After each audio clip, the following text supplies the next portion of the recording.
আমাদের প্রান্তীয় নেত্রী দেশ নেত্রী বেগম খালেদা জিয়ার জন্মদিন উপলক্ষে এবং উনার সুস্থতা কামনা করে আয়োজিত এই আজকের এই অনুষ্ঠান বললে তো হবে না, এটা জনসভা হয়ে গেছে। আজকের এই জনসভার সম্মানিত সভাপতি গোগা ইউনিয়ন বিএনপির সভাপতি আমাদের সকলের শ্রদ্ধেয় নেতা আব্দুল রাজ্জাক সাহেব, উপস্থিত মুক্তাগাছা থানা বিএনপি, পৌর বিএনপি এবং বিভিন্ন ইউনিয়ন বিএনপি নেতৃবৃন্দ, আপনাদের গোগা ইউনিয়নের আপনাদের সকলের প্রান্তীয় নেতা, বারবার নির্বাচিত চেয়ারম্যান জনাব কাপুজ্জামান লেবু সাহেব সহ সমস্ত অঙ্গ সহযোগী সংগঠনের নেতৃবৃন্দ এবং গোগাবাসী সকলকে ম্যাডামের জন্মদিন উপলক্ষে অভিনন্দন এবং শুভেচ্ছা। সকলকে সালাম, আসসালামু আলাইকুম। প্রথমেই ধন্যবাদ জানাচ্ছি বক্তৃতা শুরু করার আগে। এরকম প্রখর রোদের ভিতরে আপনারা যে ধৈর্য ধরে বসে আছেন, আমাদের সকলের পক্ষ থেকে আপনাদেরকে ধন্যবাদ জানাচ্ছি। আমি আমার বক্তব্য দীর্ঘায়িত করব না। এই রোদ্রে, এই প্রখর রোদে বসে থাকা সত্যিকার অর্থে অনেক কঠিন। আমি ছোট্ট করে বক্তৃতা দিব।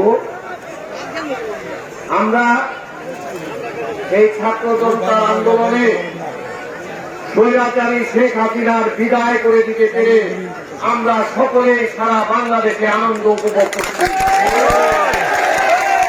পাশাপাশি এই ভোগাবাসীও আজকে আনন্দ উপভোগ করার জন্য আপনারা সকলে সহমত হয়েছেন। আমরা দ্বিতীয়বারের মতো স্বাধীন হয়েছি। এই স্বৈরাচারী শেখ হাসিনা যেভাবে নির্বিচারে ছাত্রদেরকে, জনতাকে হত্যা করেছে, আপনারা সকলেই টিভি পত্রিকাতে দেখেছেন। দেখেন নাই আপনারা কিভাবে? এখানে অনেক বয়স্ক লোক আছেন যারা 71 সালের স্বাধীনতা যুদ্ধ দেখেছেন। স্বাধীনতা যুদ্ধেও এইভাবে মানুষকে হত্যা করা হয় নাই। 90 আন্দোলন করেও আমরা স্বৈরাচারী এরশাদকে হটিয়ে দিলাম। একজন লোক মারা যাওয়ার পরে এরশাদ পদত্যাগ করেছিল। আর এই হাসিনা, শুধু হাসিনা বললে হবে না, এই স্বৈরাচারী হাসিনা, খুনি হাসিনা, অনেক বিশেষণ তাকে দিতে হবে। একটা দুইটা বিশেষণ দিয়ে শেষ করা যাবে না। যেভাবে নির্বিচারে কিছু বাচ্চাদেরকে হত্যা করেছে আপনারা দেখেছেন। হেলিকপ্টার থেকে গুলি করে পর্যন্ত মানুষকে মেরেছে হাসিনা। বারান্দায় দাঁড়িয়ে থেকেছে, সেখানেও হাসিনা স্নাইপার শুটার দিয়ে গুলি করেছে। স্নাইপার শুটার বুঝেন? যারা 1 কিলোমিটার 2 কিলোমিটার দূর থেকে গুলি করা যায়, টার্গেট করে গুলি করা যায়, সেরকম শুটার হাসিনা ইন্ডিয়া থেকে নিয়ে এসেছে। তাদেরকে দিয়ে গুলি করে মানুষ হত্যা করেছে হাসিনা। হাসিনাকে একবার ফাঁসি দিলে হবে? হাসিনাকে বারবার ফাঁসি দিলেও মানুষের এই মানুষগুলো আর ফিরে আসবে না। সারা বাংলাদেশের মানুষ, সারা পৃথিবীর মানুষ হাসিনাকে পৃথিবীর পুরো সে কিন্তু এখনো ইন্ডিয়াতে আছে। সেখান থেকেও সে ষড়যন্ত্র। সে দেখেন, আপনারা টিভি মিডিয়াতে দেখেছেন বা বিভিন্ন পত্র পত্রিকা দেখেছেন, সে প্রথমে ইন্ডিয়াতে ইংল্যান্ডে যাওয়ার চেষ্টা করেছে, তার বোনের গাড়িতে স্কটল্যান্ডে যাওয়ার চেষ্টা করেছে। সেই সব সরকার হাসিনাকে সে যে ওই সব দেশে যেতে পেয়েছে, তারা সেটাকে বাতিল করে দিয়েছে। সেই যুদ্ধে যাইতে পারবে না। এরপরে সে আমেরিকা সহ পৃথিবীর বিভিন্ন অনেকগুলি দেশে যাওয়ার জন্য সে চেষ্টা করছে। সমস্ত দেশ প্রত্যাখ্যান করেছে হাসিনা যেন সেই সব দেশে না আসতে পারে। সারা বিশ্বের মানুষ জানে হাসিনা কেমন ভাবে মানুষকে নির্বিচার হত্যা করেছে। শুধু সেটাই নয়, আপনারা যদি একটু পেছনে ব্যাক করে যান, হাসিনা 2012, 13, 14 সালে এই বাসের ভিতরে গান পাউডার দিয়ে কিভাবে মানুষ হত্যা করেছিল আপনাদের মনে নাই? সারা বাংলাদেশে সব জায়গায় এই আওয়ামী লীগ, শুধু হাসিনাকে বললে হবে না, এই আওয়ামী লীগ এবং শেখ হাসিনার দোসররা সারা বাংলাদেশে নির্বিচারে মানুষকে হত্যা করেছে, মানুষকে কষ্ট দিয়েছে, মানুষকে ঘর থেকে বেরোতে দেয় নাই, এবং আমাদের বেশিরভাগ লোকের নামে মামলা দিয়েছে, ক্ষমতায় থাকার সর্বোচ্চ চেষ্টা করেছে। পেরেছে হাসিনা থাকতে? অত্যাচারীরা কোনদিন ক্ষমতায় থাকতে পারে না।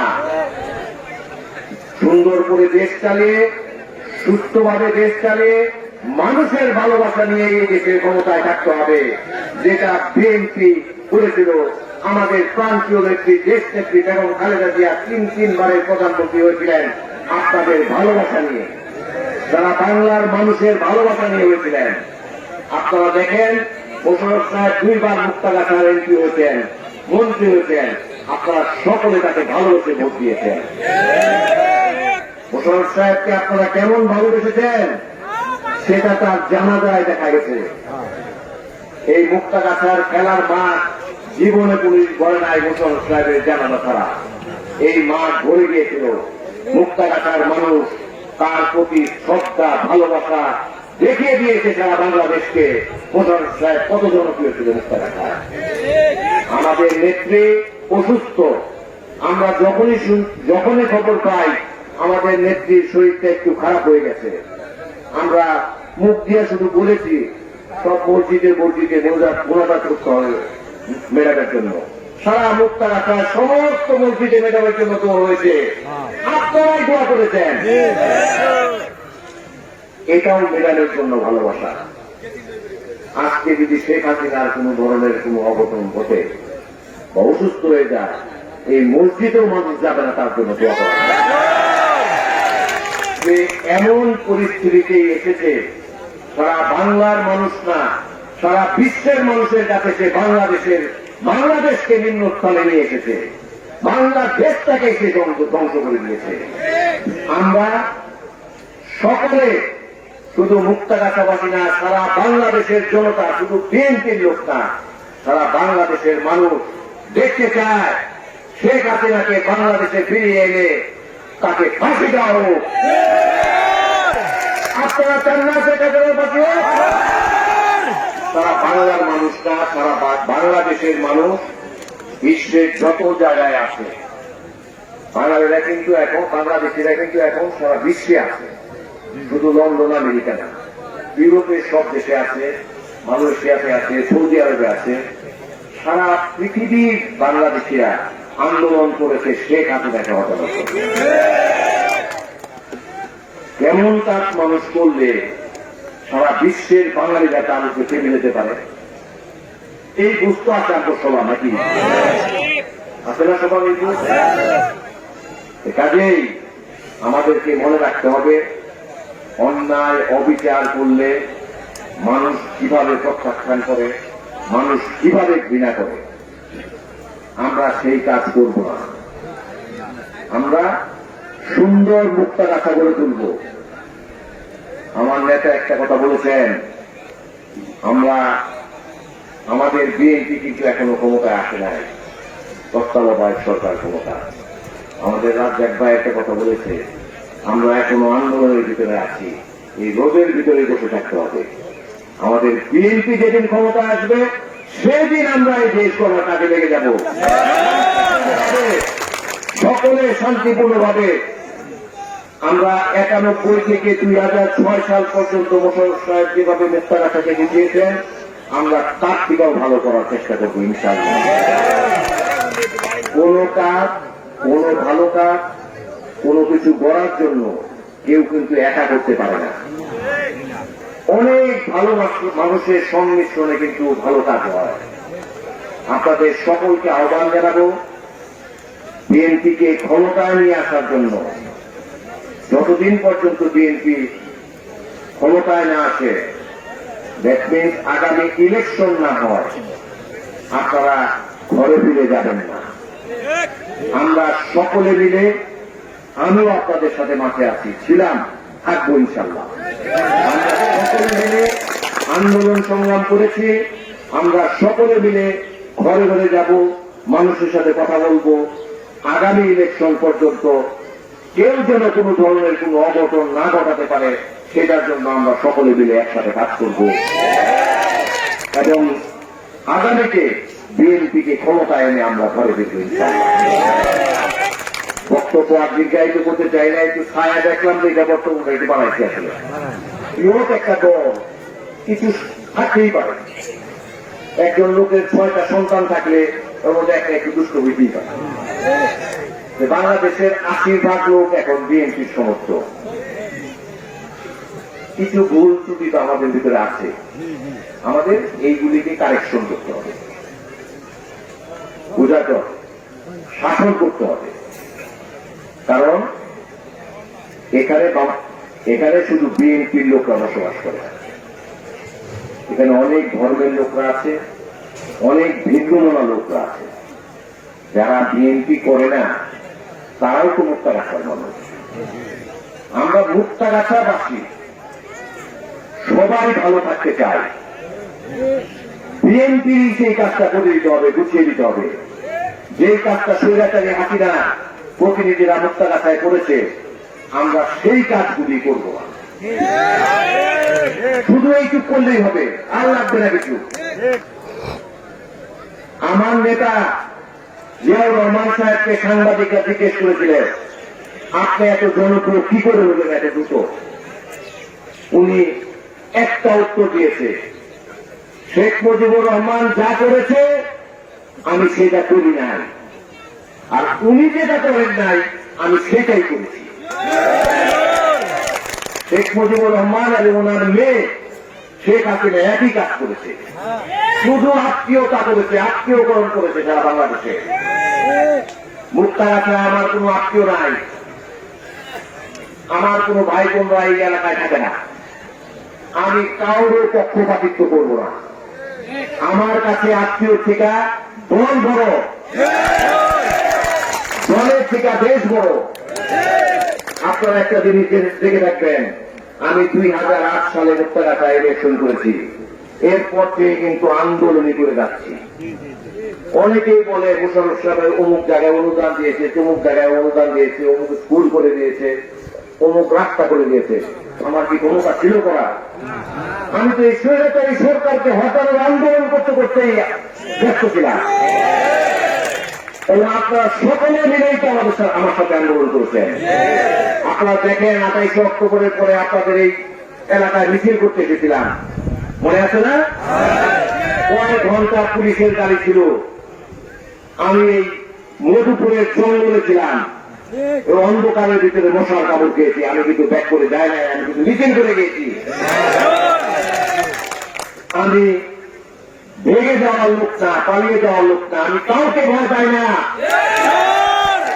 মুক্তাগাছার মানুষের ভালো করার জন্য আমাকে যতটুকু যাওয়া প্রয়োজন আমি ততটুকু যাব। আপনারা আমার সাথে থাকেন, আমি দেখিয়ে দিব মুক্তাগাছাকে কিভাবে সংগঠিত করে মুক্তাগাছার উন্নয়ন করতে হয়। আমি আগেই বলেছি, কোন ভালো কাজ কিন্তু একা করা যায় না। কোন ভালো, এই বাবারা স্লোগান দিও না, মানুষ রোদের ভিতরে ভালো কাজ কিন্তু একা একা করা যায় না। অনেক লোকের সংমিশ্রণে একটা ভালো কাজ হয়। মুক্তাগাছা কিন্তু ছোট্ট একটা এলাকা না, 10টা ইউনিয়ন আছে, একটা পৌরসভা আছে, 4 লক্ষের অধিক ভোটার আছে। এটার উন্নয়ন করতে হলে সকলে মিলে আমাদের এটাকে উন্নয়নের দিকে এগিয়ে নিয়ে যেতে হবে। আপনাদেরকে একটু পিছনে যে বলি, 96 সালে যখন মুশাররফ সাহেব এই এলাকায় ইলেকশন করতে আসলো, প্রথম ইলেকশন, মেরামত করে রাখার ক্ষমতা রাখে নাই। সমস্ত স্কুল কলেজে নিয়োগ দিয়া যে বাণিজ্য করেছে, তারা তো শিক্ষা ব্যবস্থাকে ধ্বংস করে দেওয়ার জন্য কাজ করেছে। আমাদের বাচ্চারা যদি লেখাপড়া না শিখে, আপনাদের বাচ্চারা যদি লেখাপড়া না শিখে এই দেশ করবে কারা? আমরা কোন দেশের নেতা থাকবো? এই দেশে যদি ধ্বংস হয়ে যায়, কাজেই আমাদের শিক্ষা ব্যবস্থার উন্নয়ন করতে হবে। এই সরকার কৌশল না, সরাসরি অন্য দেশের প্ররোচনায় আমাদের দেশের শিক্ষা ব্যবস্থাটাকে ধ্বংস করে দেওয়ার সর্বোচ্চ চেষ্টা করেছে। আমাদের বাচ্চারা যেন চাকরি না পায় সেটারও সর্বোচ্চ চেষ্টা করেছে। বিএনপি ছেলেরা তাকে করতে পারবে না। মেধাবী ছেলেপেলেরা যাদের বাবা মারা এফোর্ড করতে পেরেছে তারা বাচ্চাদেরকে বিদেশে পাঠিয়ে দিয়েছে। তাদের বাচ্চারা আমাদের বাচ্চারা গেছে। সব আওয়ামী লীগের লোকরা যারা অর্থ কামিয়েছে, অবৈধভাবে যারা অর্থ ইনকাম করেছে, তাদের তো এই দেশ নিয়ে ভাবার কোনো প্রয়োজন নাই। তাদের বাচ্চারা তো বিদেশে টাকাপড়া করতেছে।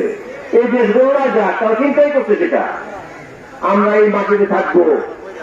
আমার বাপ দাদা, আমার মা ভাইয়ের কবর এই মুক্তাগাছার মাটিতে হয়েছে। আমি আল্লাহর কাছে চাই আমার মাটিও যেন এই মুক্তাগাছার মাটিতে হয়। আমাদের যাওয়ার কোন সুযোগ নাই। আমি আপনাদের সাথে থাকবো, আমৃত্যু পর্যন্ত যেন আপনাদের সাথে থাকতে পারি। আপনাদের সকলের কাছে আমি সেই দোয়াই চাই। এই মুক্তাগাছার মাটিতেই আমার জন্ম, এই মুক্তাগাছার মাটিতে আমার মৃত্যু হোক, এবং মুক্তাগাছার মানুষের জন্য না, আমার এলাকার জন্য যেন আমি উন্নয়ন করে যেতে পারি। দেখে সকলকে মুখের ভিতরে বসে থাকার জন্য আমারও কৃতজ্ঞতা এবং ধন্যবাদ জানিয়ে আমি আমার বক্তব্য এখানে শেষ করছি। আল্লাহ হাফেজ। বাংলাদেশ জিন্দাবাদ, বাংলাদেশ জাতীয়তাবাদী জিন্দাবাদ, অমর হোক, আলোচনা জিন্দাবাদ, তারুণ্যের প্রতি তারেক রহমান জিন্দাবাদ জিন্দাবাদ। সকলকে ধন্যবাদ। আসসালামু আলাইকুম।